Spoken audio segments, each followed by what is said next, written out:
So Ender has basically finished battle school. He's they made him fight two armies at once. Of course he did it. And there really wasn't much. There really wasn't much else they could have Ender do. In the battle school, he came up with a very ingenious strategy, which was basically keep two armies occupied while he sends a small force out to score the goal, score the point. So when he was crossing into the shuttle, Ender noticed for the first time that the insignia on Major Anderson's uniform had changed. Yes, he's a colonel now, said Grav. In fact, Major Anderson has been placed in command of the battle school as of this afternoon. I have been reassigned to other duties. Ender did not ask him what they were. Grav strapped himself into a seat across the aisle from him. There was only one other passenger, a quiet man in civilian clothes, who introduced himself as General Pace. Pace was carrying a briefcase, but Graff carried no more luggage than Ender did. Somehow that was comforting to Ender, that Graff also came away empty. Ender spoke only once on the voyage home. Why are we going home? He asked. I thought command school was in the asteroids somewhere. It is, said Graff. But the battle school has no facilities for docking long-range ships, so you get a short landside leave. Ender wanted to ask if that meant he could see his family, but suddenly, as the thought that it might be possible, he thought that he was afraid, and so he didn't ask. He just closed his eyes and tried to sleep. Behind him, General Pace was studying him. For what purpose? Ender could not guess. It was a hot summer afternoon in Florida when they landed. Ender had been so long without sunlight that the light nearly blinded him. He squinted and sneezed and wanted to get back indoors. Everything was far away and flat. The ground, lacking the upward curve of the battle school, seemed instead to fall away, so that on level ground, Ender felt as though he were on a pinnacle. The pull of real gravity felt different, and he scuffed his feet when he walked. He hated it. He wanted to go back home, back to battle school, the only place in the universe where he belonged.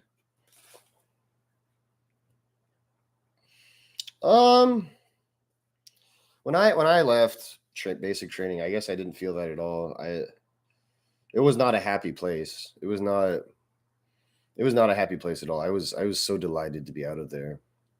So I can't agree with that. Except, of course, I guess Ender, his whole process was sped up by like what, a couple years. So he didn't have to stay the whole time. So maybe that's why he was willing to go back. But then again, I didn't go to some like space station. I'm guessing the one thing that would be hard to replicate up there is like keeping the children's bone densities correctly, like dense, I guess, because they're growing while they're in space, but because there's no I guess never mind. I was gonna say because there's no gravity, they won't have the same bone density, but that's just not true.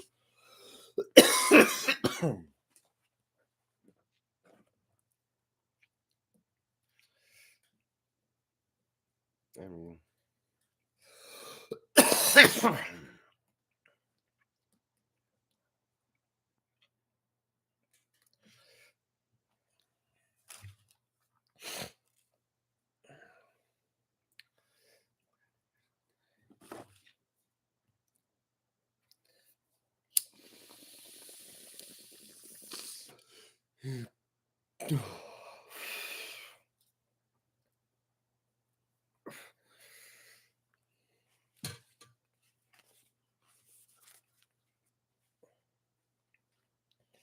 arrested?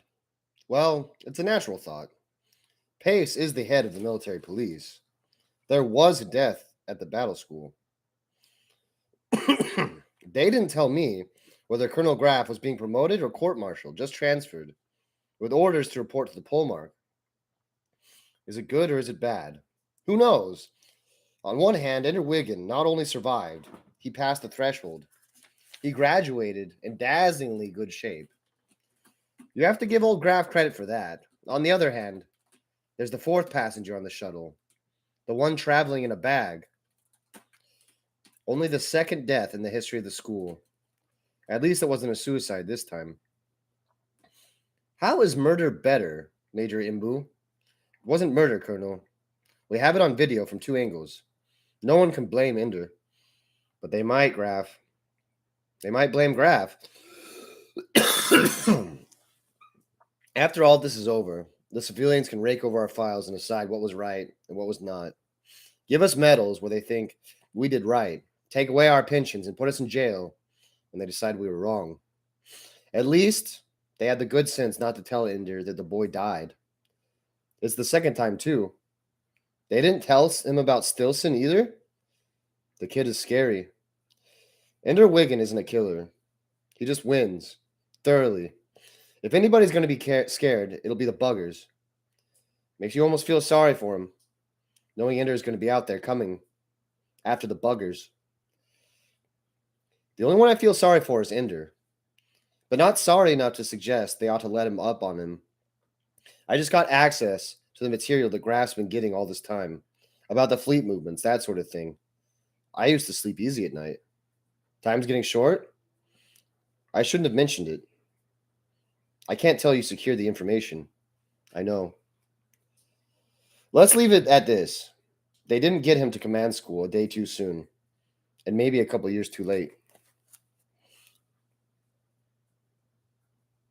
Children?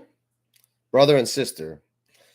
They've blared themselves 5 times to the nets, writing for companies that paid them for their memberships.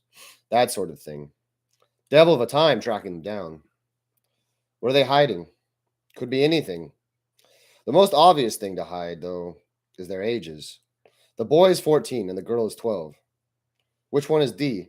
The girl, the 12-year-old. Pardon me, I don't really think it's funny, but I can't help but laugh. All this time we've been worried. All the time we've been trying to persuade the Russians not to take D too seriously. We held up Locke as proof that Americans aren't all crazy warmongers. Brother and sister, pubescent, and their last name is Wiggin. Ah, a coincidence? The Wiggin is a third. They are 1 and 2. Oh, excellent. The Russians will never believe that D and Locke aren't much older and aren't much under our control as much as the Wiggin. Is there a conspiracy? Is someone controlling them? We have been able to detect no contact between these two children and any adult who might be directing them. That is not to say someone might have intervened by some method we can't detect. It's hard to believe that 2 children. I interviewed Colonel Graff when he arrived from the battle school. It is the best judgment that nothing these children have done is out of their reach. Their abilities are virtually identical with the Wiggin.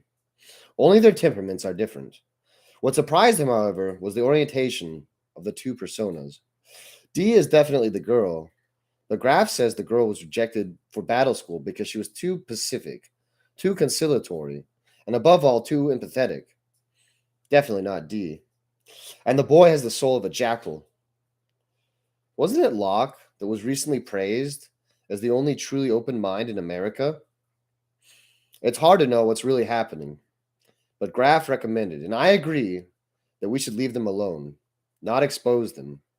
Make no report at this time, except that we have determined that Locke and D have no foreign connections, and have no connections with any domestic groups either, except those publicly declared on the nets.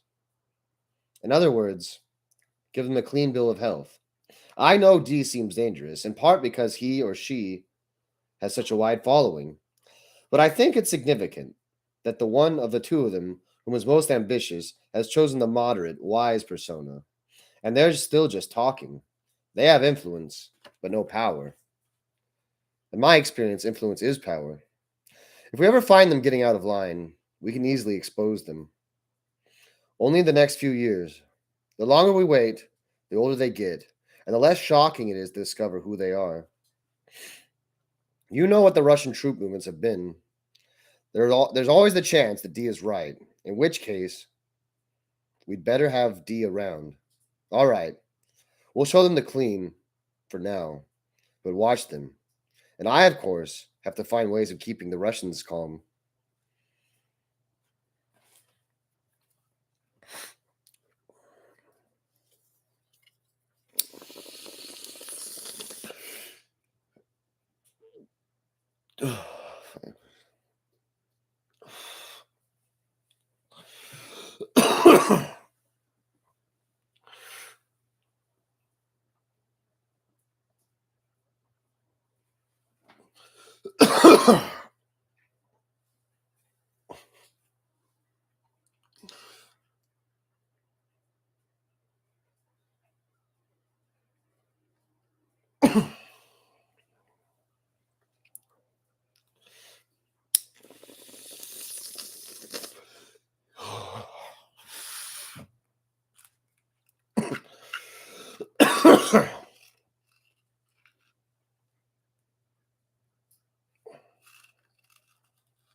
In spite of all her misgivings, Valentine was having fun being D. Her column was now being carried on practically every newsnet in the country, and it was fun to watch the money pile in her attorney's accounts. Every now and then, she and Peter would, in D's name, donate a carefully calculated sum to a particular candidate or cause, enough money that the donation would not be noticed.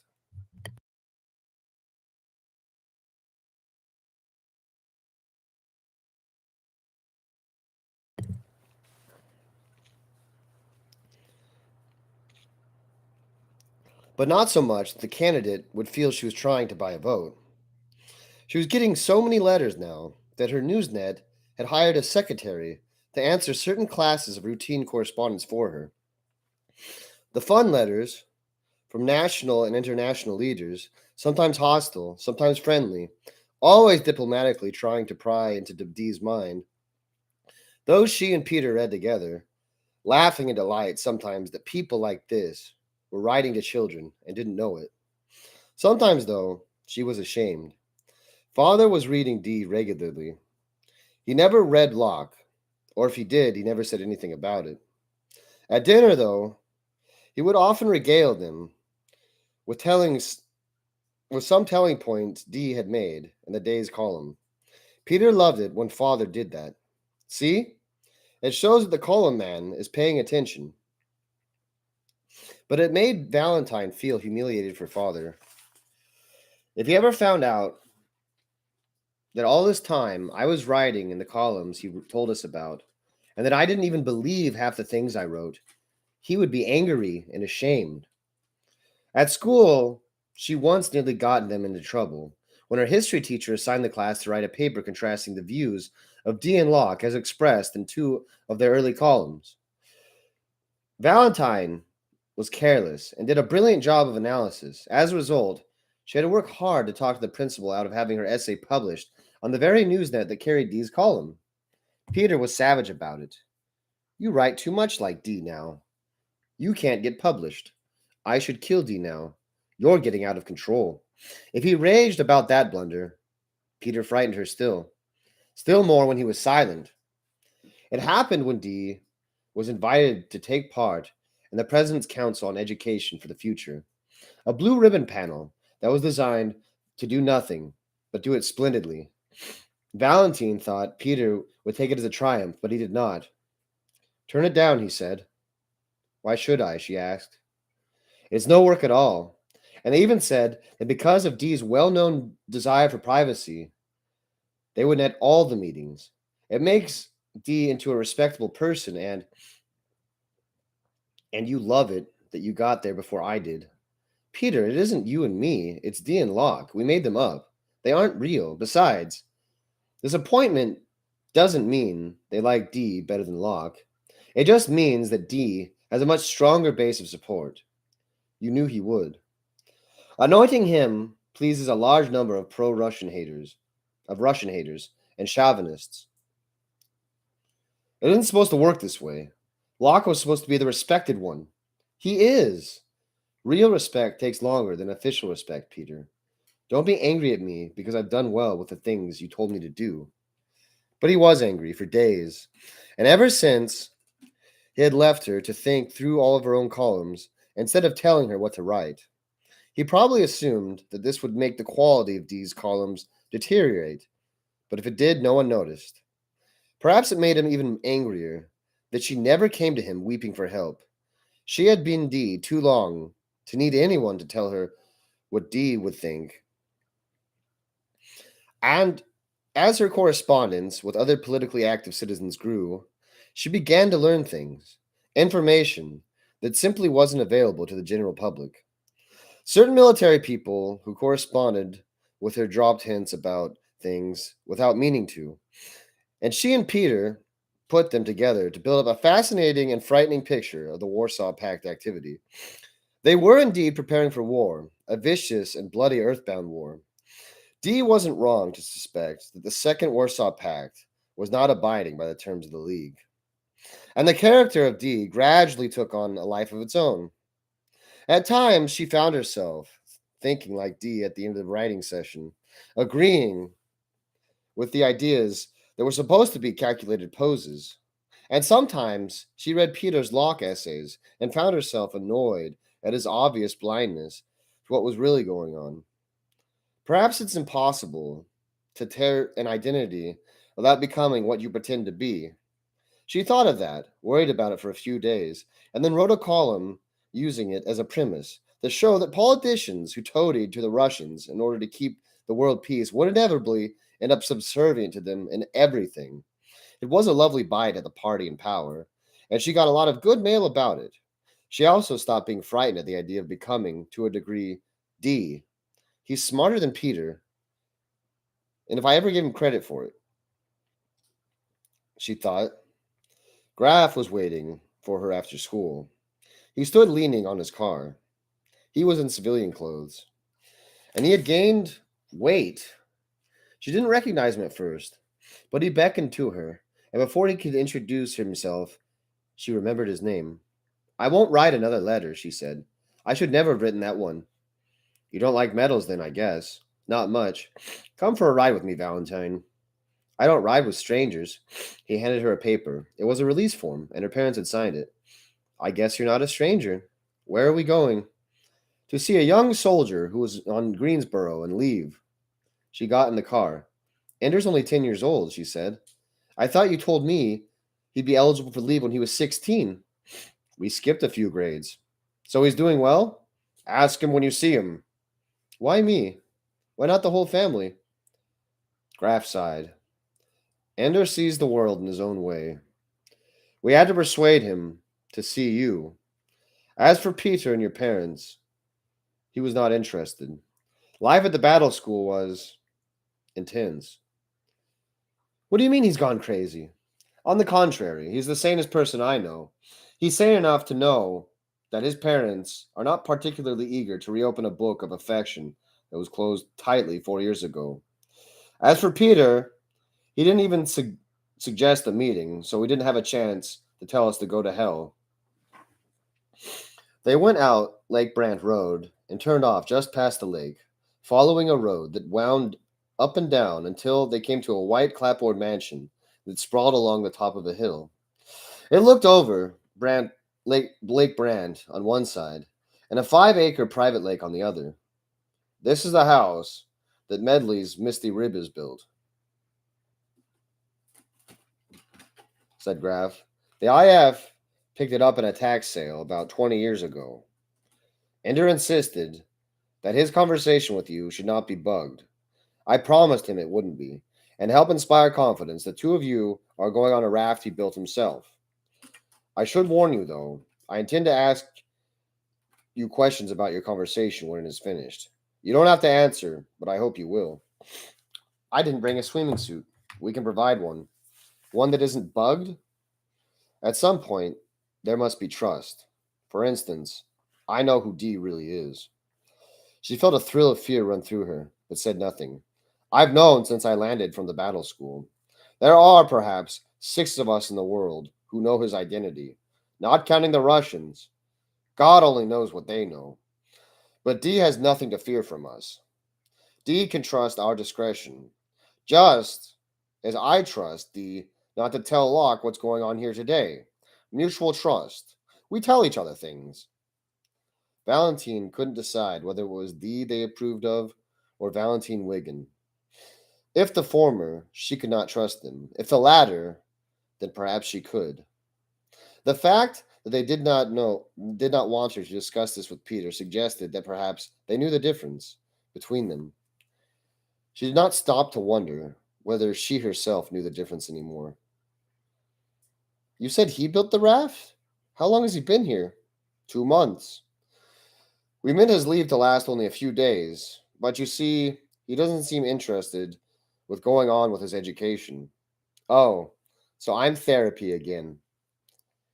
This we can't censor your letter. This time we can't censor your letter. We're just taking our chances. We need your brother badly. Humanity is on the cusp. This time Val had grown up enough to know just how much danger the world was in. She had been Dee's she had been Dee long enough that she didn't hesitate to do her duty. Where is he? Down at the boat slip. Where's the swimming suit? Ender didn't wave when she walked down the hill toward him, didn't smile when she stepped onto the floating boat slip. But she knew he was glad to see her, knew it because the way his eyes never left her face. You're bigger than I remembered, she said stupidly. You too, he said. I also remembered that you were beautiful. Memory does play tricks on us. No, your face is the same. But I don't remember what beautiful means anymore. Come on, let's go out to the lake. She looked at the small raft with misgivings. Don't stand up. That's all, he said. He got on by crawling spider-like on toes and fingers. It's the first thing I built with my own hands since you and I used to build with blocks. Peter-proof buildings. She laughed.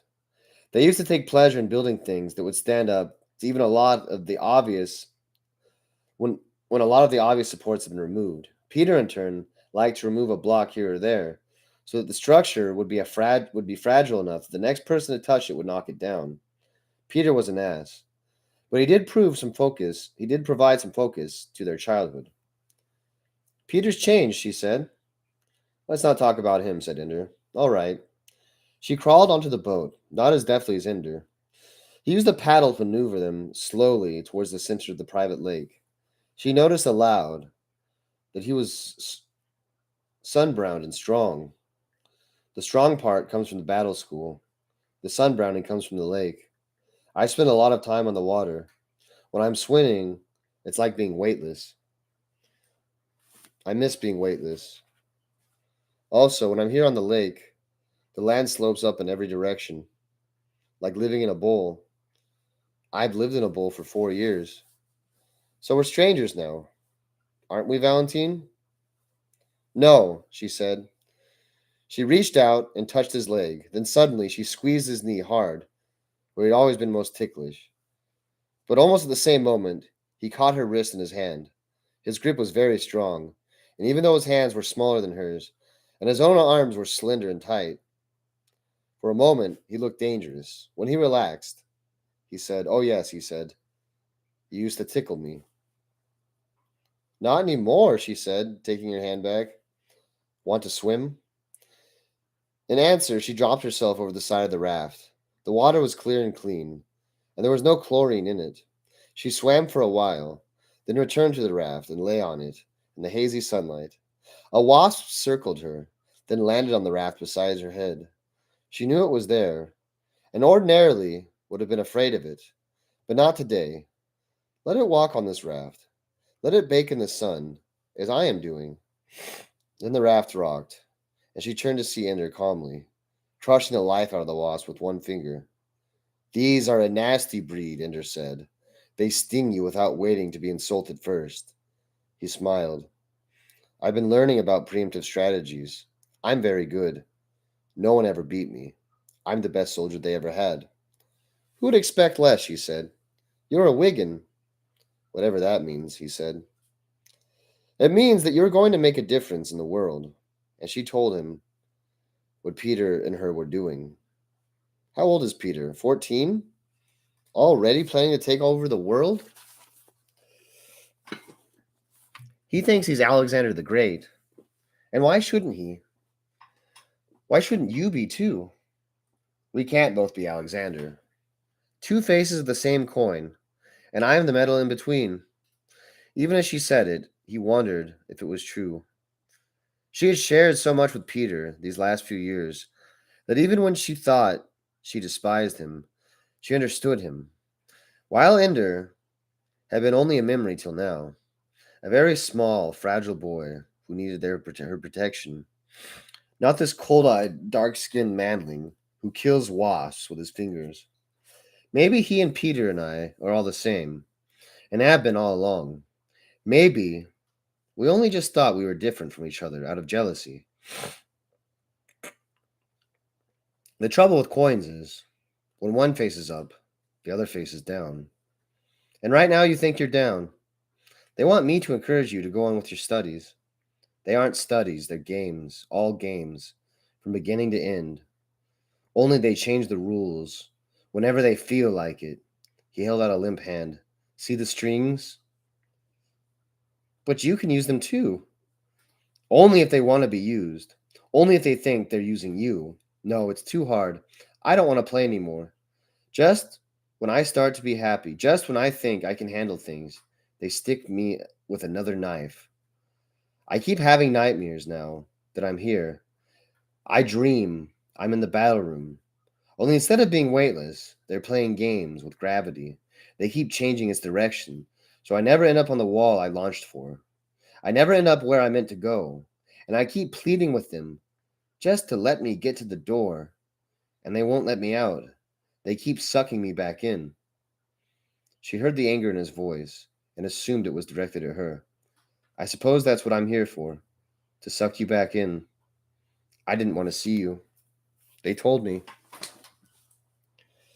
I was afraid that I'd still love you. I hoped that you would. My fear, your wish, both granted. Ender, is it really true? We may be young, but we're not powerless.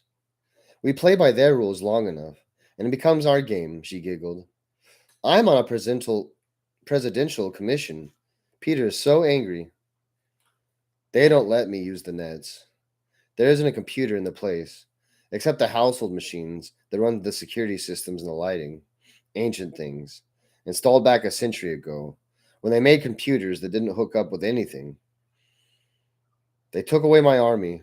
They took away my desk. And you know something? I don't really mind. You must be good company for yourself. Not me, my memories. Maybe that's who you are, what you remember. No, my memories are of strangers. My memories of the buggers. Valentine shivered, as if a cold breeze had suddenly passed. I refuse to watch the bugger vids anymore. They're always the same. I used to study them for hours, the way their ships move through space. And something funny that only occurred to me lying out there in the lake. I realized that all the battles in which the buggers and humans fought hand to hand, all those are from the first invasion.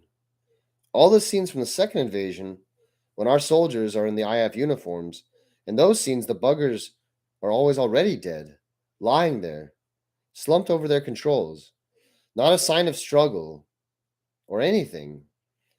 At Mazar Rackham's battle, they never show us any footage from that battle. Maybe it's a secret weapon. No, no. I don't care about how we killed them. It's the buggers themselves. I don't know anything about them. And yet someday I'm supposed to fight them. I've been through a lot of fights in my life. Sometimes games, sometimes not games. Every time I've won, because I could understand the way my enemy thought from what they did. I could tell what they thought and how they wanted the battle to take shape. And I played off that. I'm very good at that, understanding how other people think.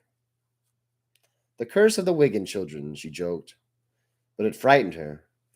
And Ender might understand her as completely as he did his enemies. Peter had always understood her, or at least thought he did, but he was such a moral sinkhole that she never had to feel embarrassed when he guessed even her worst thoughts.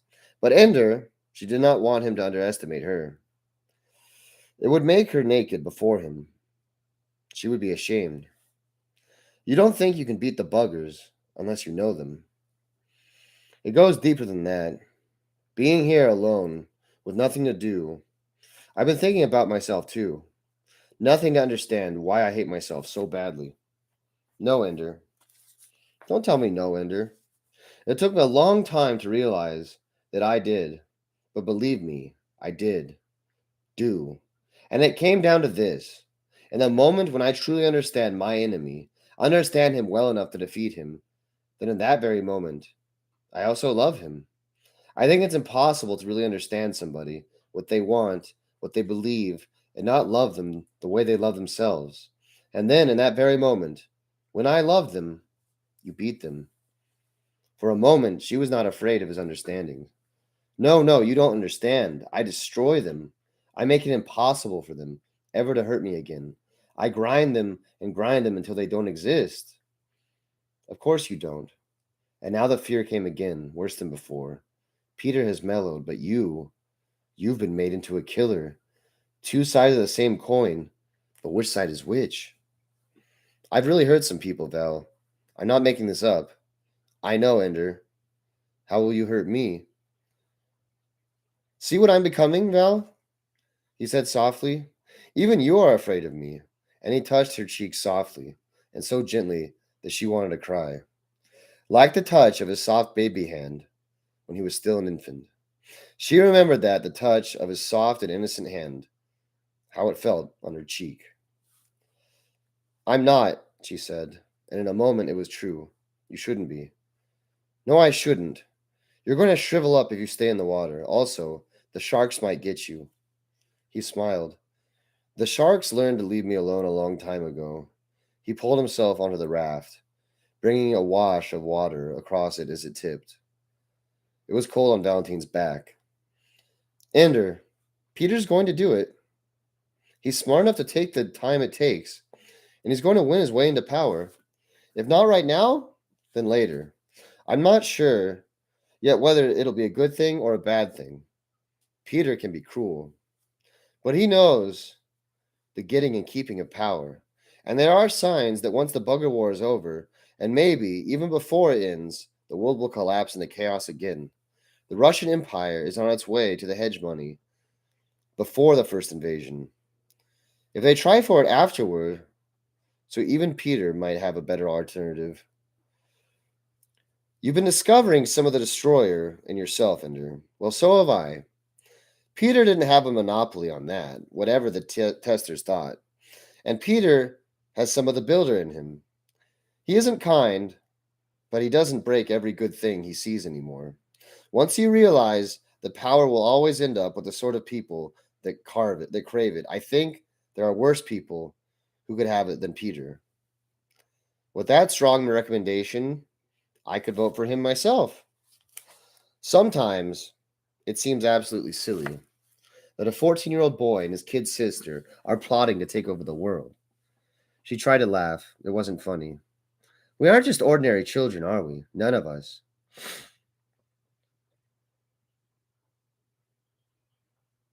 Don't you sometimes wish we were? She tried to imagine herself being like the other girls at school. Tried to imagine herself if she didn't feel responsible for the future of the world. It would be so dull. I don't think so. And he stretched out on the raft, as if he could lie on the water forever. It was true. Whatever they did to Ender in the battle school, they had spent his ambition. He really did not want to leave the sun-warmed waters of his bowl. No, she realized. No, he believes that he doesn't want to leave there. But there's still so much of Peter in him, or too much of me. None of us could be happy for long, doing nothing. Or perhaps it's just that none of us could be happy living with no other company than ourselves. So she began to prod again. What is the one name that everyone in the world knows? Mazar. And what if you win the next war, the way Mazar did? Mazar was a fluke, a reserve.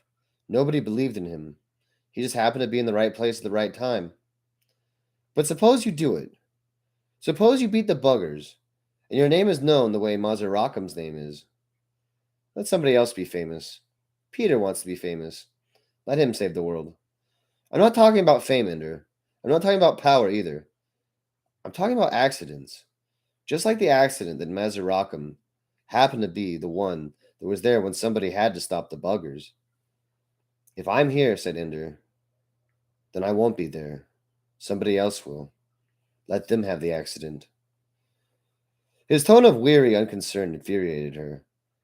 I'm talking about my life, you self-centered little bastard. If her words bothered him, it didn't show it. Just lay there, eyes closed. When you were little, and Peter tortured you, it's a good thing I didn't lie back and wait for Mom and Dad to save you. They never understood how dangerous Peter was. I knew you had the monitor, but I didn't wait for them either. Do you know what Peter used to do to me because I stopped him from hurting you? Shut up, Ender whispered. Because she saw that his chest was trembling. Because she knew that she had indeed hurted him. Because she knew that just like Peter, she had found his weakest place and stabbed him there. She felt silent. I can't beat them, Ender said softly. I'll be out there like Mazar one day, and everybody will be depending upon me, and I won't be able to do it. If you can't, Ender, then nobody will. If you can't beat them, then they deserve to win because they're stronger and better than us. It won't be your fault. Tell it to the dead. If not you, then who? Anybody.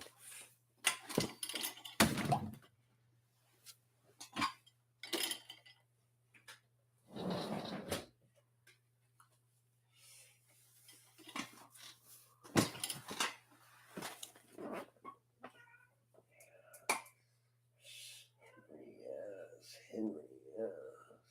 He's a good kitty. It's a quality kitten. That one back there, though, not a good one.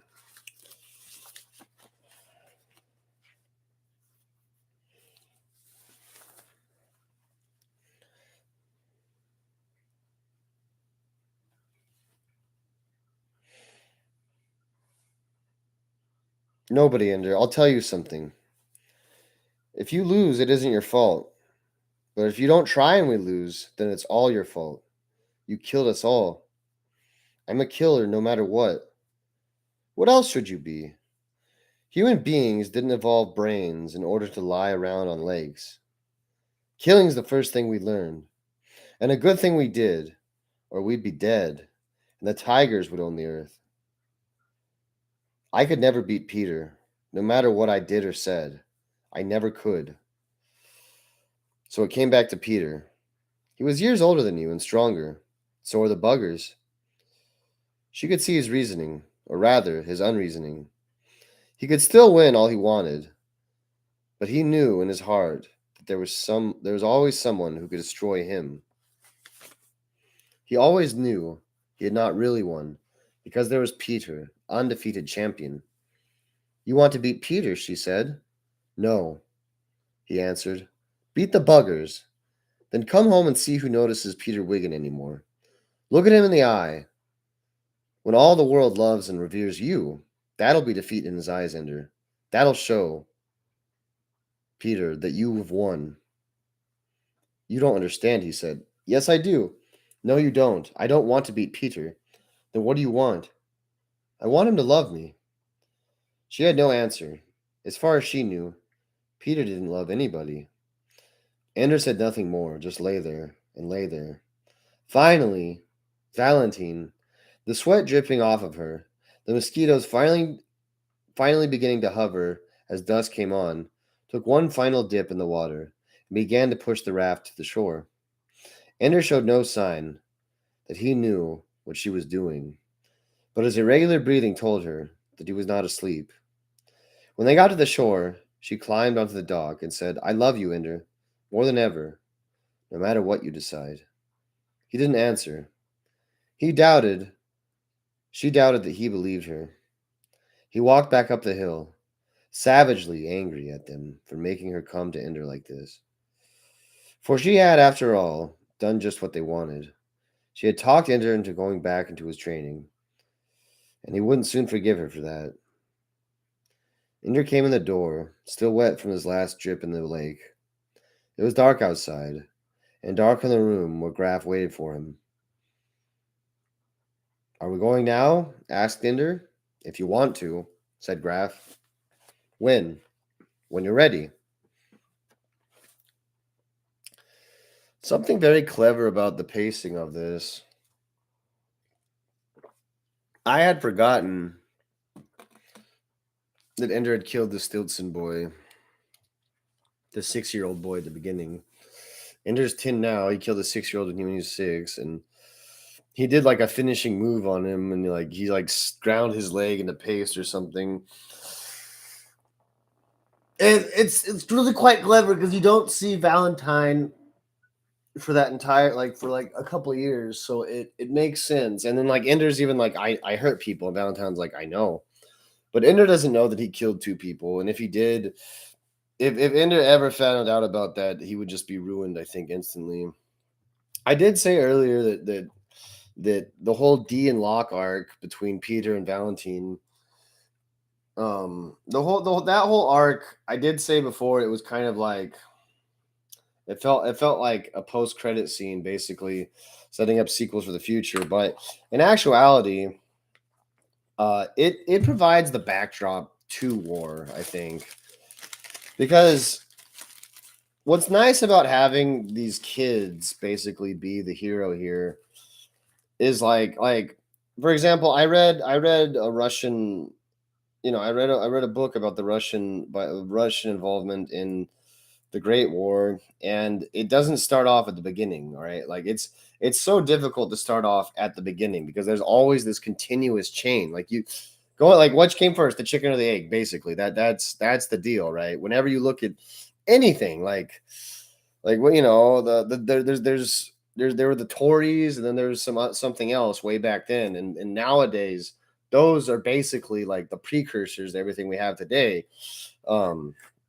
Without getting too direct, because I don't want to spoil the mood or atmosphere that I've established, but you keep following that rabbit hole, and it just keeps going deeper and deeper and deeper. So the nice thing about having these kids basically just start something new is it shows you, I guess, theoretically how it would start, but it's just not realistic because all 3 of these people more or less exist in a vacuum. I mean, basically, Peter reasons it well, there's only about a couple thousand people in the world that are as smart as us, and they all have jobs, and those jobs are meant to keep them stupid. We don't have jobs, so we're better than them. That was kind of his rationale, but I wish it were that easy. I guess I wish it. The thing is, right, is I'm at least medium smart, and so I'm at least medium smart. So I should be able to do something similar to that.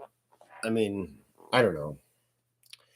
I guess I'm just jealous of. That's that. I'm jealous of freaking tweens. Yeah, I'm jealous of tweens right now in this book. Great, good for me. Excellent for me. I'm jealous of all their fictional accomplishments and how they stack compared to my actual accomplishments that aren't much.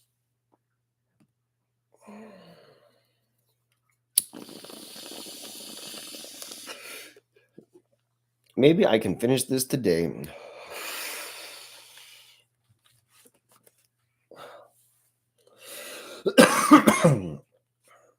There are 90 pages left.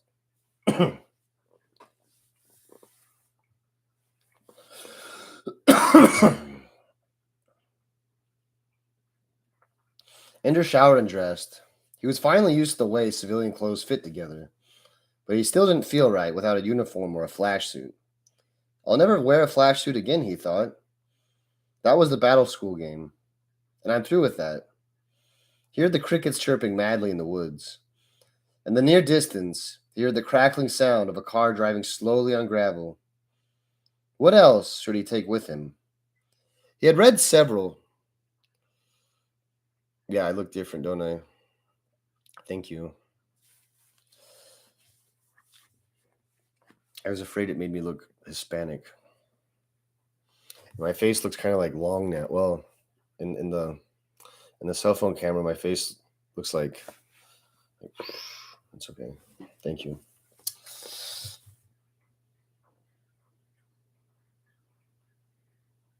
I'll tell you about something later, Sam. They sat on the back of the car together. They sat on the back seat of the car together, driving back along the country roads to come at the airport from the back. Back when the population was growing, said Graff, they kept this area in woods and farms, watershed land.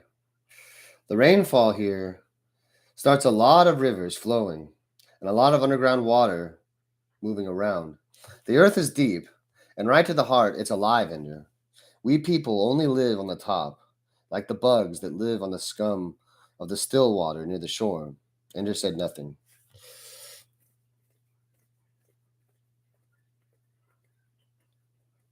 My doctor has court? Oh, wow. Yeah. That makes sense. I will provide reading for an hour without interruption then. The power read. Um Basically, Ender is done with the battle school. He won a huge freaking battle, and then he was like, I'm done. I'm done battling. And then he went into an existential crisis, and then his sister came to talk to him, and now he's going to like the next school thing. And this has been Ender's like third or fourth or fifth existential crisis. So my patience with him is kind of starting to wear thin at this point. I just get over it, dude. I guess. I don't know. But he has to have a weakness. I guess that's the thing, right? Is if he didn't have this weakness, then I would accuse him of having the same flaw that so many other characters nowadays have, which is just being unstoppable and perfect. I guess that's absolutely the one thing I would say is Ender is not perfect. He is human, and that is what makes him more human than human. And then Colonel Graff has gotten fatter over the years. It's been 4 years now since the beginning of the book, and now Colonel Graff is tired and haggard, and he's basically just like dying. Not really exactly from like a disease, but just from all the stress and tension that this whole program has done on him. He's the one in charge of making Ender the weapon that Ender is. Ender has killed 2 people now in the book, and he doesn't know that he killed either one of them. And that happened the last day at battle school. So it's all he basically Graff knows that if Ender ever learns he killed people, Ender wouldn't fight again because Ender would be afraid of killing because he killed not innocent people, but people that didn't really deserve it. We train our commanders the way we do because that's what it takes. They have to think in certain ways. They can't be distracted by a lot of things, so we isolate them. Keep you separate, and it works. But it's so easy when you never meet people, when you never know the earth itself, when you live with metal walls, keeping out the cold of space. It's easy to forget why Earth is worth saving, why the world of people might be worth the price you pay. So that's why you brought me here, thought Ender. With all your hurry, that's why you took 3 months to make me love Earth. Well, it worked. All your tricks worked. Valentine, too. She was another one of your tricks to make me remember that I'm not going to school for myself. Well, I remember. I may have used Valentine, said Graff, and you may hate me for it, Ender. But keep this in mind. It only works because that's between you. That's real. That's what matters. Billions of those connections between human beings. That's what you're fighting to keep alive. Ender turned his face to the window and watched the helicopters and dirigibles rise and fall. They took a helicopter to the IF spaceport at Stumpy Point. It was officially named for a dead hedgeman, but everybody called it Stumpy Point, after the pitiful little town that had been paved over when they had made the approaches to the vast islands of steel and concrete that dotted Pamlico Sound. There were still water birds, taking their fastidious little steps in the salt water, where mossy trees dipped down as if to drink. It began to rain lightly, and the concrete was black and slick. It was hard to tell where it left off, and the sound began. Graf led him through a maze of clearances. Authority was a little plastic ball that Graf carried. He dropped it into chutes, and the doors opened, and people stood up and saluted, and the chutes spat out the ball, and Graf went on. Ender noticed at first that everyone watched Graf, but as they penetrated deeper and deeper into the spaceport, people began watching Ender. At first, it was the man of real opportunity they noticed, but later, where everybody had authority, it was his cargo they cared to see. Only when Graf strapped himself into the shuttle seat beside him did Ender realize what was going to launch with him. "How far?" asked Ender. "How far are you going with me?" Graf smiled thinly. "All the way, Ender." "Are they making you administrator of command school?" "No." So they removed Graf from his post at battle school solely to accompany Ender to his next assignment? How important am I? He wondered. And like a whisper of Peter's voice inside his head, he heard the question, "How can I use this?" He shuddered and tried to think of something else.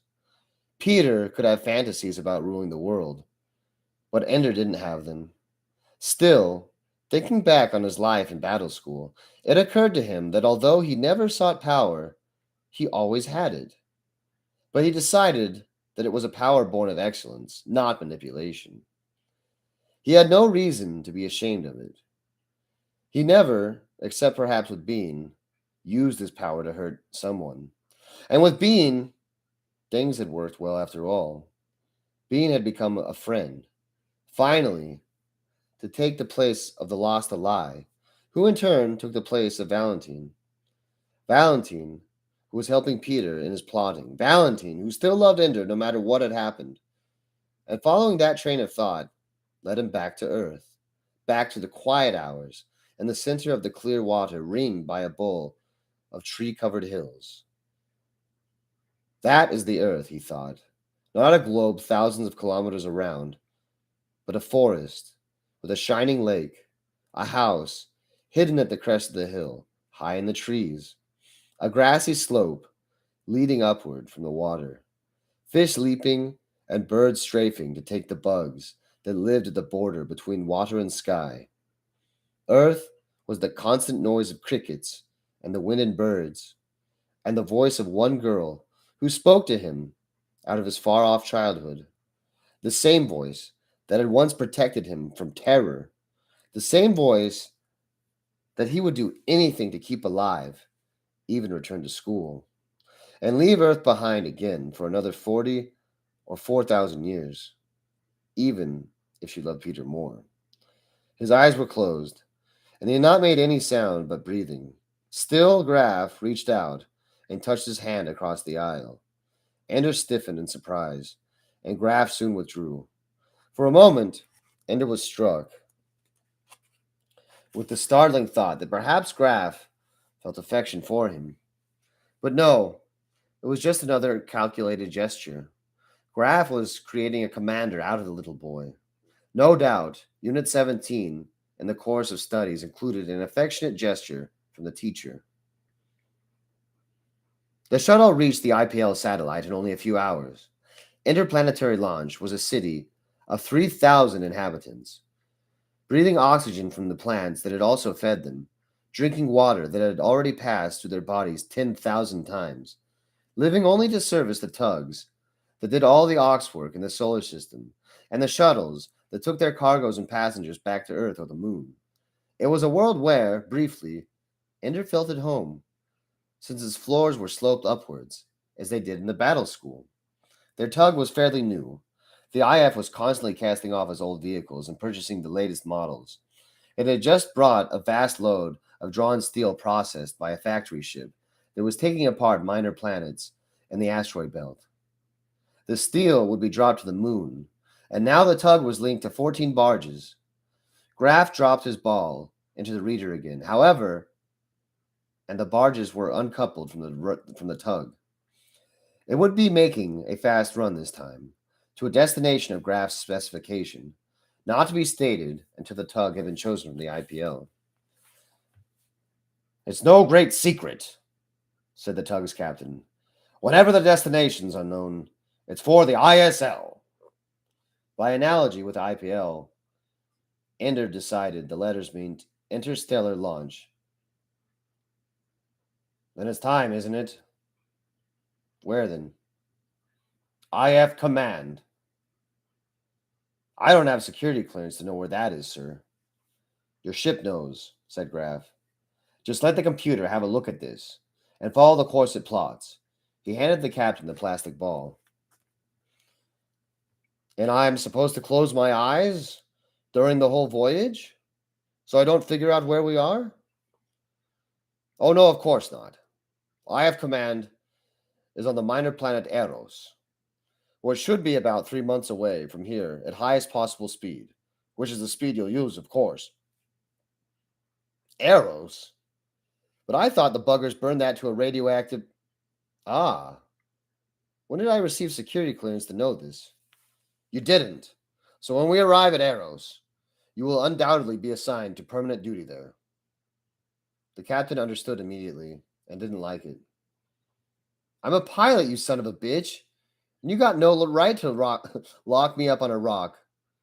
I will overlook your derisive language to a superior officer. I do apologize, but my orders were to take the fastest available military tug. At the moment I arrived, that was you. It isn't as though anyone here were out to get you. Cheer up. The war may be over in another 15 years, and then the location of the IF Command won't have to be a secret anymore. By the way, you should be aware, in case you're one of those who relies on visuals for docking, that Eros has been blacked out. Its albedo is only slightly brighter than a black hole, so you won't see it." "Thanks," said the captain. It was nearly a month into the voyage before he managed to speak civilly to Colonel Graf. The shipboard computer had a limited library, and it was geared primarily to entertainment rather than education. So during the voyage, after breakfast and morning exercises, Ender and Graf would usually talk about command school, about Earth, about astronomy and physics, and whatever Ender wanted to know. And above all, he wanted to know about the buggers. "We don't know much," said Graf. "We never had one alive in custody. Even when we caught one unarmed and alive, he died the moment it became obvious he was captured. Even the he is uncertain. The most likely thing, in fact, is that most bugger soldiers were females, but with atrophied or vestigial sexual organs. We can't tell. It's their psychology that would be most useful to you, and we haven't exactly had a chance to interview them." "Tell me what you know, and maybe I'll learn what I need to learn." So Graf told him. The buggers were organisms that could have conceivably have evolved on Earth if things had gone a different way a billion years ago. At the molecular level, there were no surprises. Even the genetic material was the same. It was no accident they had looked insect-like to human beings, though their internal organs were now much more complex and specialized than any insects, and they had evolved an internal skeleton and shed most of the exoskeleton. Their physical structure still echoed their ancestors, who could easily have been very much like Earth's ants. "But don't be fooled by that," said Graf. "It's just as meaningful to say that our ancestors could have easily been very much squirrels." "And if that's all we have to go on, that's something," Ender said. Squirrels never built starships, said Graf.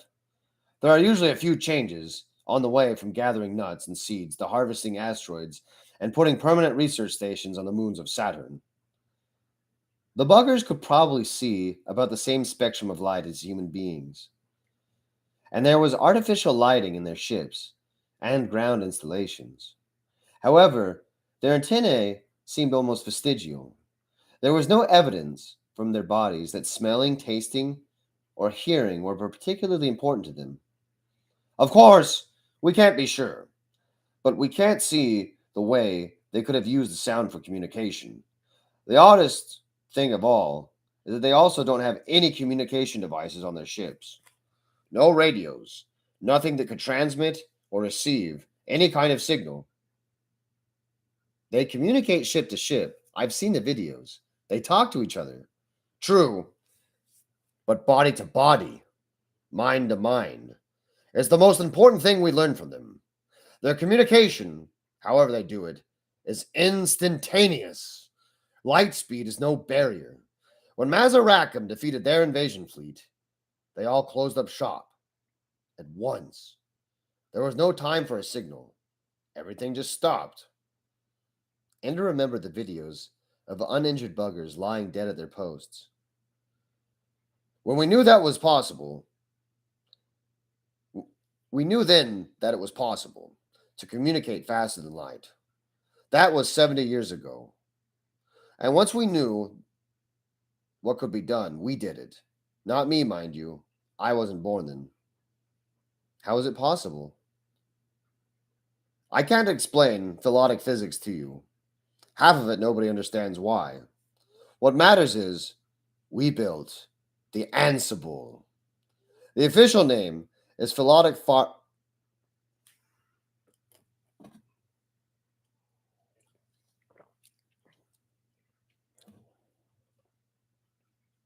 The official name is Philodic Parallax Instantaneous Communicator, but somebody dragged the name Ansible out of an old book somewhere, and it caught on. Not that most people even know the machine exists. That means that ships could talk to each other, even when they're across entire solar systems? It means, said Graf, that ships could talk to each other even if they're across the galaxy, and the buggers can do it without machines. So they knew about their defeat the moment it happened, said Ender. I always figured, everybody always said, that they probably only found out they lost the battle 25 years ago. It keeps people from panicking, said Graf. I'm telling you things that you can't know, by the way.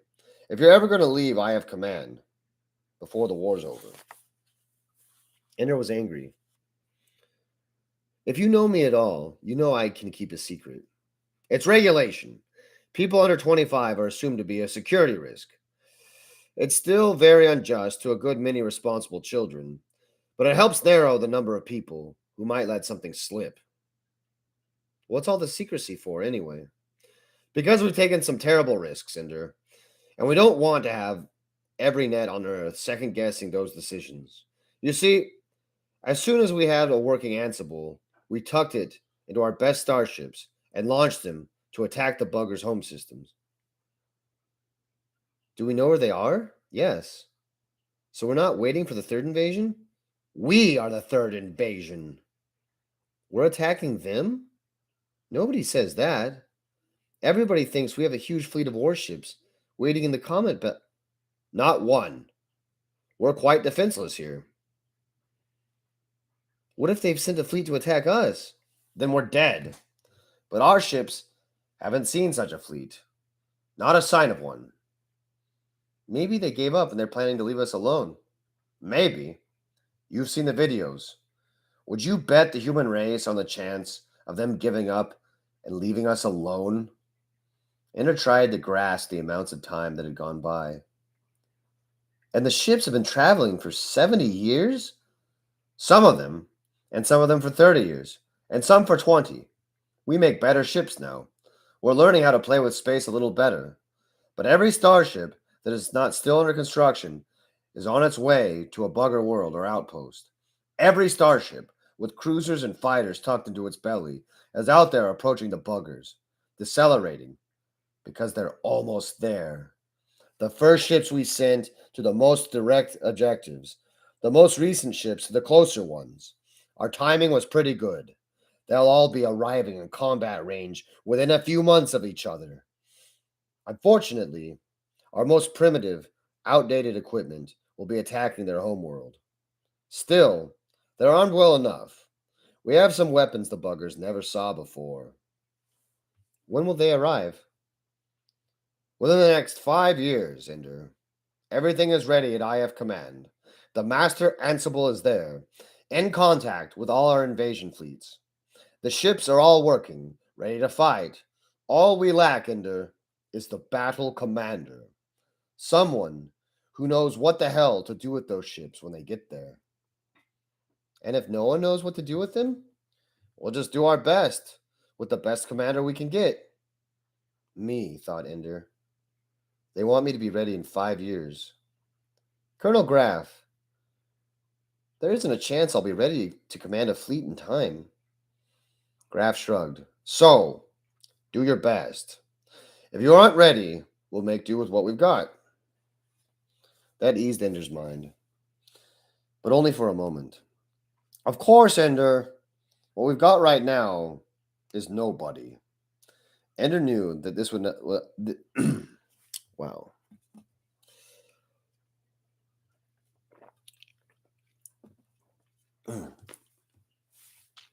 Ender knew that this was another of Graff's games. Make me believe that it all depends on me, so I can't slack off.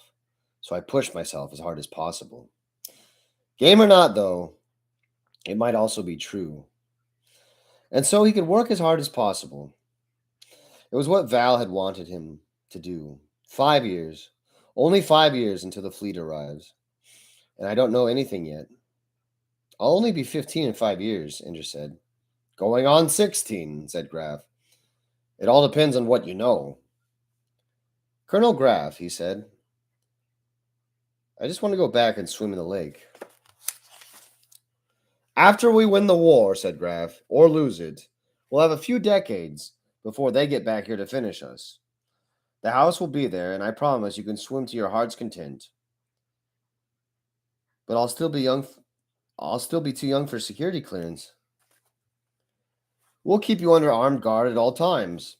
The military knows how to handle these things. They both laughed, and Ender had to remind himself that Graff was only acting like a friend, and that everything he did was a lie or a cheat calculated to turn Ender into an efficient fighting machine.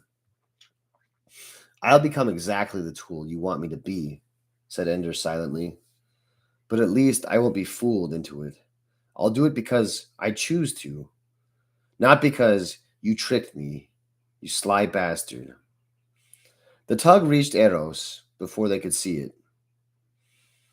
The captain showed them the visual scan, then superimposed the heat scan on the same screen. They were practically on top of it, only 4,000 kilometers out. But Eros, only 24 kilometers long, was invisible, as if it didn't shine with reflected light. The captain docked the ship on one of the 3 landing platforms that circled Eros.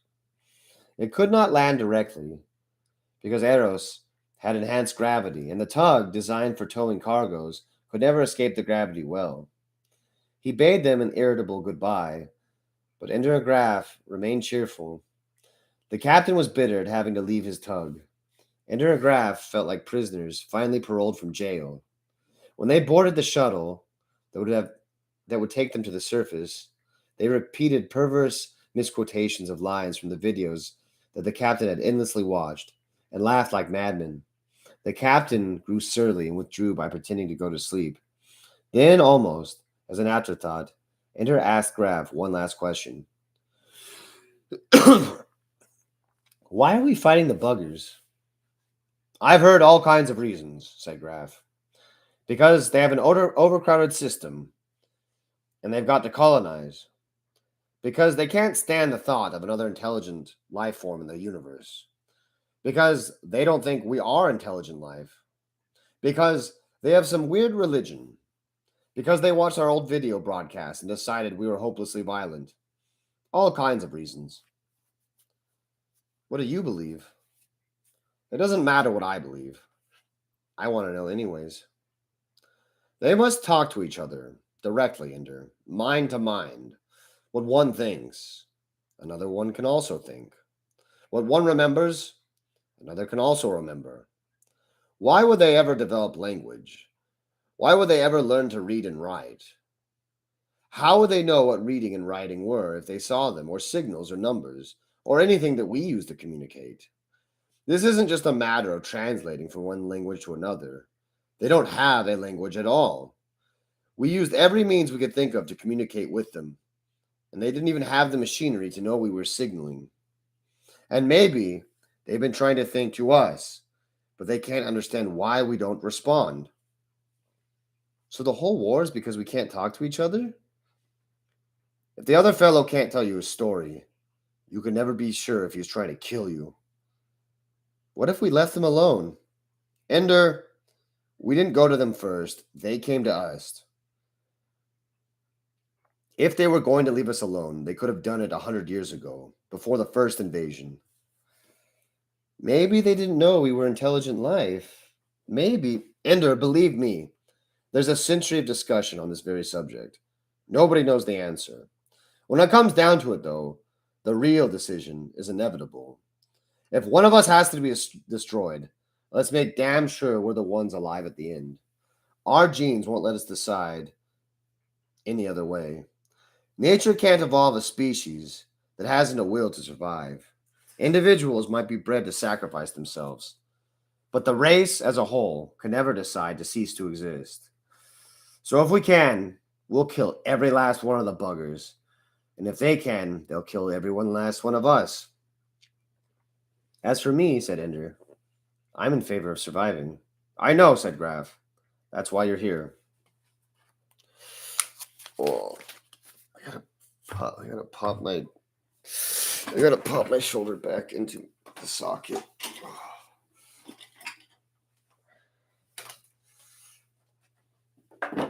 Oh.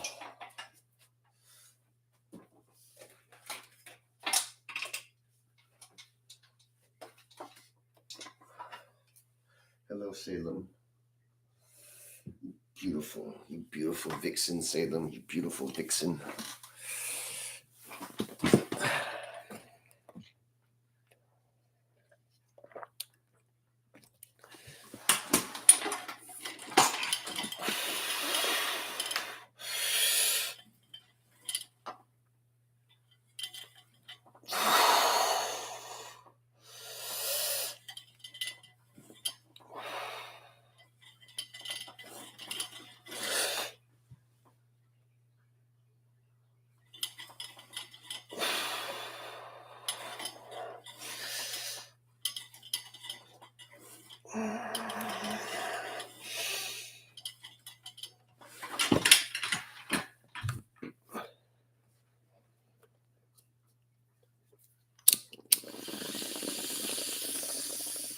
My neighbor gave me pot butter yesterday, which is a rare treat for me.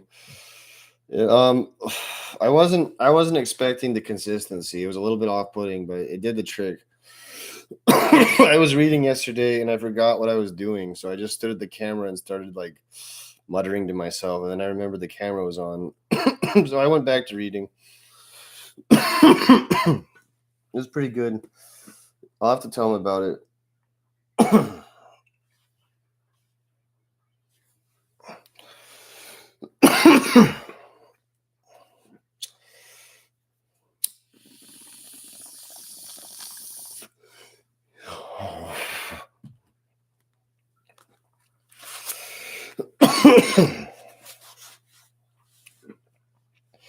You took your time, didn't you, Graf? The voyage isn't short, but the 3-month vacation seems excessive.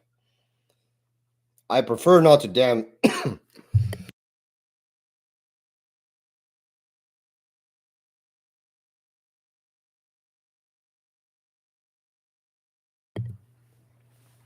I prefer not to deliver damaged merchandise. Some men simply have no sense of hurry. Oh well, it's only the fate of the world. Never mind me. You must understand our anxiety. We're here with the Ansible, receiving constant reports of the progress of our starships. We have to face the coming war every day. If you call them days, he's such a very little boy.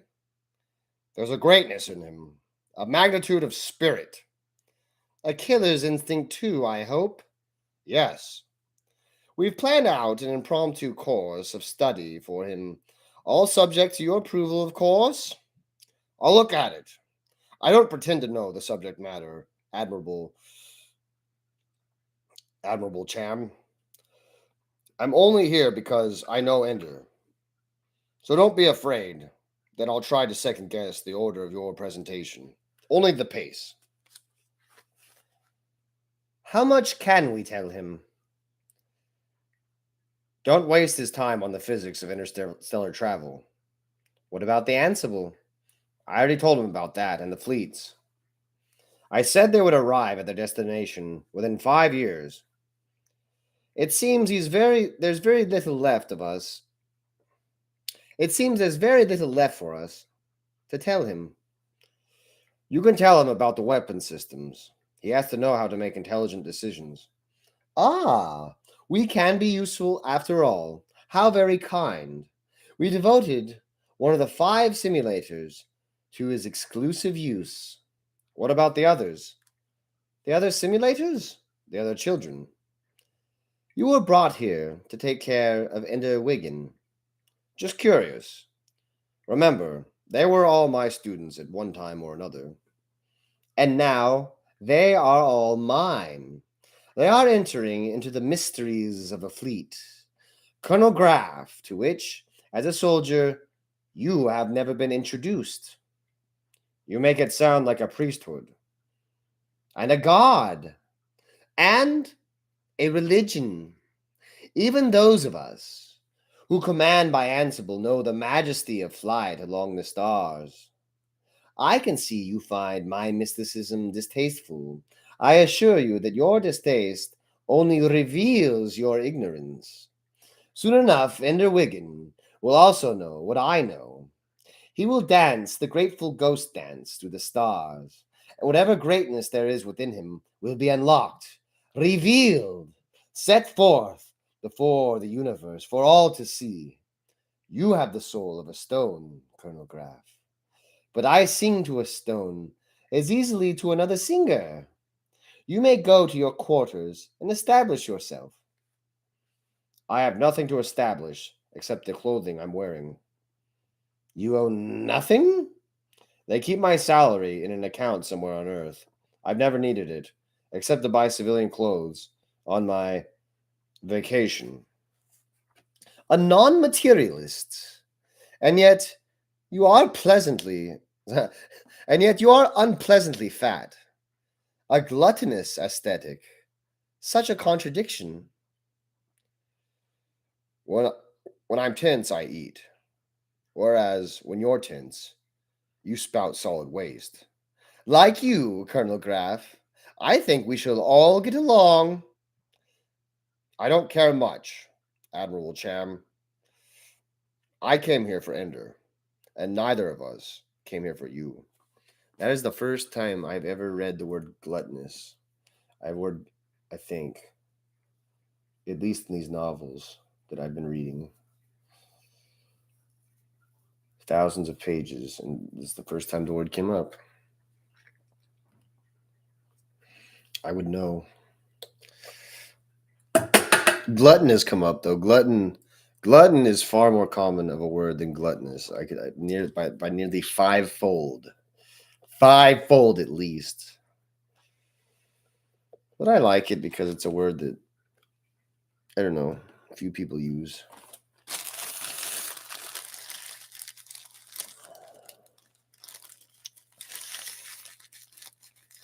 An esoteric word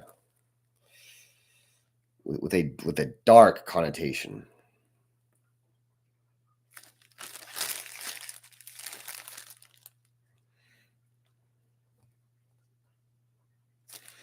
I don't mind being a juror. I like going to court. It's not bad. I don't think I like listening.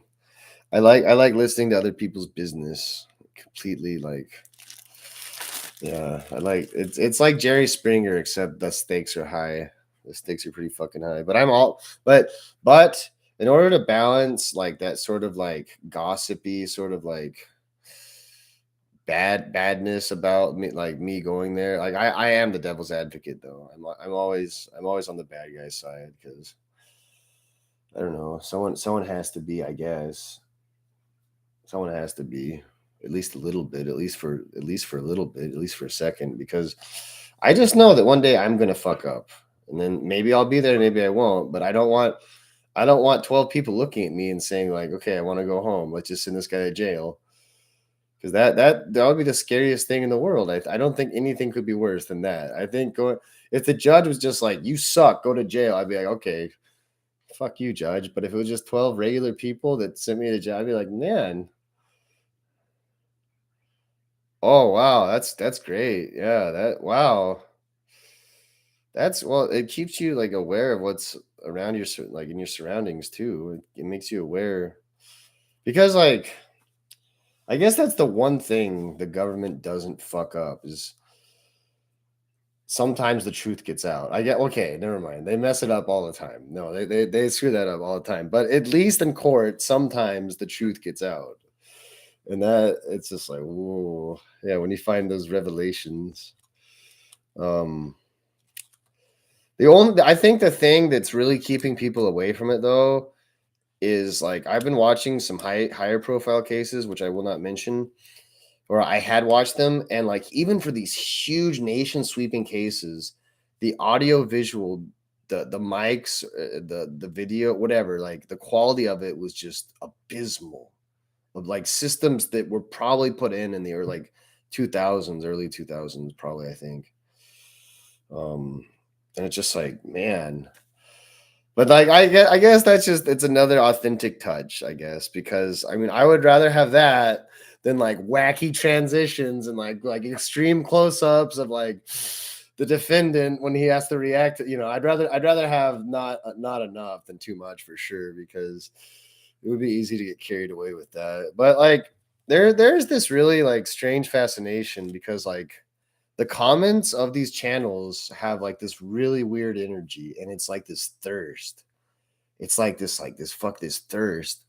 Like they want to see, they want, yeah, get that guy, get that motherfucker. And like I'm one of them too. Okay. I'm not saying that I'm different from this. I'm just noticing it. And it's no different. And I don't really know where I'm going with this other than it's the same brutal shit as like the Wild West in the medieval days where you go to just go like see someone get hanged and no one says anything. Like, oh, that guy's gonna go die. Cool, let's go see what happens.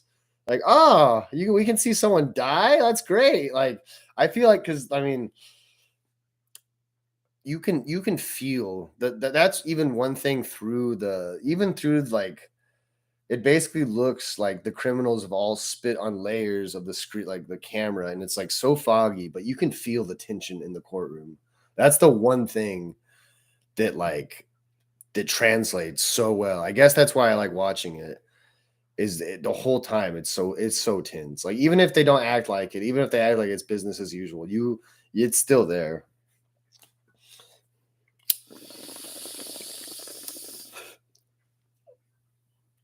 Oh man. Oh, you have like favorite judge? That's crazy. Yeah, that's funny. I mean, that's funny. That's funny. That's yeah, that's weird as fuck. Yeah, there's like my city. My city is worse than Philadelphia in terms of poverty. Oh wow. Yeah, but like here's the thing about getting people evicted, because like there's this person that I wanted to get evicted. They always have to go somewhere else though. When they get evicted, they always have to go somewhere else. Like so I mean like you're just making them someone else's problem. And I mean, I don't get me wrong, like I'm totally cool with that, but there it's just like I feel better now, asterisks, after you get like someone that you know what like you can't I can understand why things used to be brutal. I can understand why. But even though maybe justice was served pretty often, the thing is just like the one good thing that the court does, it takes law out of the hands of the mob. Because when the mob does anything, they just all they can produce is violence, escalating like series of violence. You can't de-escalate a mob. You can break up a mob, but you can't de-escalate them. So like if someone accused me of something, which people have accused me of something, all it takes is for one, yeah, all it takes is one mob, and then that's it.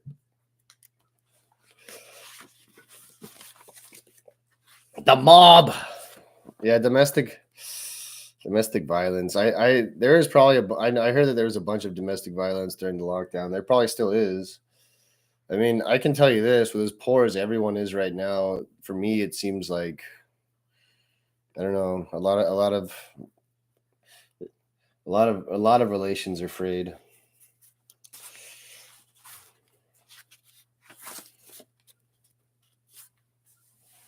At Fort Bliss, they tried this new program because domestic violence is pretty high among soldiers. It's pretty high. It's right up there with the cops. I think it's a very similar percentage, but it's just not well known enough because we like to look more kindly on soldiers because they only beat down the people in other countries. And so we're at Fort Bliss, and usually we do PT in the morning, but we started doing PT in the evening, and what this meant was our entire workday was shortened by like a number of hours, like maybe an hour and a half, maybe 2 or 3 hours. It was insane. And the whole thing was basically the idea was to make the soldiers like too exhausted to go home and beat their wives. I guess that was it. I don't know. To do the exercise at the end of the day instead of the beginning of the day. Um, I don't know I don't know if it helped or hurt, but like we had to go back to morning PT, and I was like, "Can you guys just go? Can a couple of you just hit your wives a couple times and fucking?" Oh man, the feminist lieutenant was there, and she liked me. So and that was back in 2013, so it hadn't really taken over. So because of those two factors, she let me get away with it. But I'll never forget her rage, and I didn't like pissing her off either because she was hot. Ender hated Eros from the moment that he'd shuttled down from the tug. He had been uncomfortable enough on Earth, where floors were flat. Eros was hopeless. It was a roughly spindle shaped rock, only 6.5 kilometers thick at its narrowest point. Since the surface of the planetoid was entirely devoted to absorbing sunlight and converting it to energy, everyone lived in the smooth walled rooms linked by tunnels that laced the interior of the asteroid. The closed in space was no problem for Ender. What bothered him was all the tunnel floors noticeably sloped downward. From the start, Ender was plagued by vertigo as he walked through the tunnels, especially the ones that girdled Eros's narrow circumference. It did not help that gravity was only half of Earth normal. The illusion of being on the verge of falling was almost complete. There was also something disturbing about the proportions of the rooms. The ceilings were too low for the width, the tunnels too narrow. It was not a comfortable place. Worst of all, though, was the number of people. Ender had no important memories of the scale of cities of Earth. His idea of a comfortable number of people was the battle school, where he had known by sight every person who dwelt there. Here, though, 10,000 people lived within the rock. There was no crowding, despite the amount of space devoted to life support and other machinery. What bothered Ender was that he was constantly surrounded by strangers. They never let him come to know you. They never let him to come. What the fuck?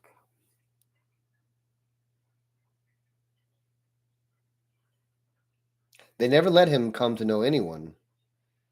I don't think that was written correctly. I'm gonna blame it on the author. That was the first time I've had like a derailing. He saw the other command school students often, but since never attended class regularly, they remained only faces. He would attend a lecture here or there, but usually he was tutored by one teacher after another, or occasionally helped to learn a process by another student, whom he met once and never saw again. He ate alone or with Colonel Graff. His recreation was in a gym, but he rarely saw the same people in it twice. He recognized that they were isolating him again, this time not by setting the other students to hating him, but rather by giving them no opportunity to become friends. He could hardly have been close to most of them anyway, except for Ender. The other students were all well into their adolescence. So Ender withdrew into his studies and learned quickly and well. Astrogation and military history he absorbed like water. Abstract mathematics was a bit more difficult, but whenever he was given a problem that involved patterns in space and time, he found that his intuition was more reliable than calculation. He often saw at once a solution that he could only prove after minutes or hours of manipulating numbers. And for pleasure, there was the simulator, the perfect video game. Teachers and students trained him step by step in its use. At first, not knowing the awesome power of the game, he had played only at the tactical level, controlling a single fighter and the continuous maneuvers to find and destroy an enemy. The computer controlled enemy was devious and powerful, and whenever Ender tried a tactic, he found the computer using it against him within minutes. The game was a holographic display, and his fighter was represented only by a tiny light. The enemy was another light of a different color, and they danced and spun and maneuvered through a cube of space that must have been 10 meters to a side. The controls were powerful. He could rotate the display in any direction, so he could watch from any angle, and he could move the center so that the duel took place nearer or farther from him. Yeah, that's a good job, Orson Scott Card. He's basically talking about like using the mouse wheel to like change the camera view and like zoom in and out, which is like a standard feature now. If you didn't have that, I mean, when that is not included, people gripe about it. And then, like in going back, whenever I hear a Zoomer talk about a game from like the 90s or the early 2000s, they'll be like, I can't control the camera. And I mean, it really is that quintessential because it's annoying when you can't figure out like where to look. So good on you. Yeah, I guess this is the perfect game. This could be the perfect game. We'll see. We'll see if there's any DLC packs or any fun gun charms or anything like that. Gradually, he became more adept at controlling the fighter's speed, direction of movement, orientation, and weapons. The game was made more complex. He might have two enemy ships at once. There might be obstacles, the debris of space. He began to have to worry about fuel and limited weapons. The computer began to assign him particular things to destroy or accomplish, so that he had to avoid distractions and achieve an objective in order to win. When he had mastered the one fighter game, they allowed him to step back into the four fighter squadron. He spoke commands to simulated pilots of four fighters, and instead of merely carrying out the computer's instructions, he was allowed to determine tactics himself, deciding which of several objectives was the most valuable and directing his squadron accordingly. At any time, he could take personal command of one of the fighters for a short time, and at first, he did this often. When he did, however, the other three fighters in his squadron were soon destroyed, and as the games became harder and harder, he had to spend more and more of his time commanding the squadron. When he did, he won more and more often. By the time he had been seen, by the time he had been at battle school for a year, he was adept at running the simulator at any of 15 levels.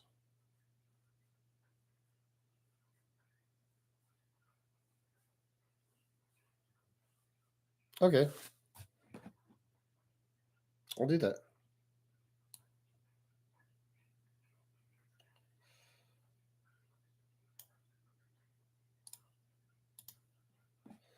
I think I've gotten some good reading in today.